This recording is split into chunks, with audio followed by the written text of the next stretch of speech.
मेरा नाम अमन है और जो मैं आज बताने जा रहा हूँ वो मेरी जिंदगी का सबसे अजीब और डरावना तजुर्बा था। बात कुछ साल पुरानी है, जब मैं अपने मामा के गांव गया था। वो एक छोटा दूर दराज का गांव था जहां एक अजीब सी खामोशी रहती थी। बाहर रात के 8 बजे के बाद कोई भी घर से बाहर नहीं निकलता था। लोग कहते थे कि रात में कुछ ठीक नहीं है। सच कहूं तो मुझे ये सब अंधविश्वास लगता था।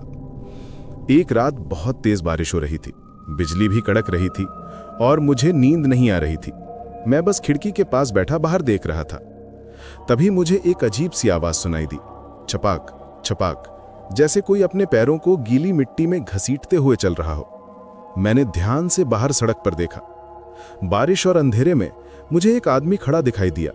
वो बिल्कुल बेजान खड़ा था, हिल भी नहीं रहा था। मुझे थोड़ा अजीब लगा। मैंने सोचा शायद कोई बारिश में फंस गया होगा।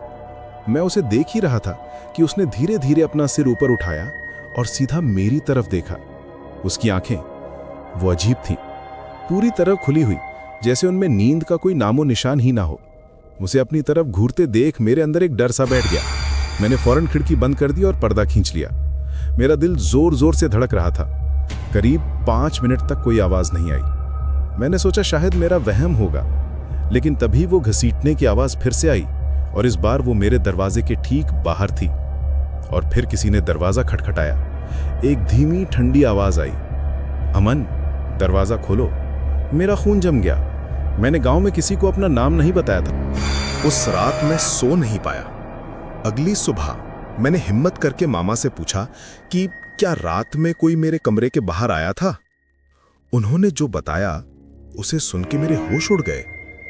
उन्होंने कहा, बेटा, कल रात गांव में एक आदमी की एक्सीडेंट में मौत हो गई थी।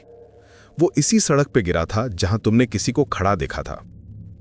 आज भी जब बारिश होती है तो मुझे वो घसीटने की आवाज सुनाई देती है।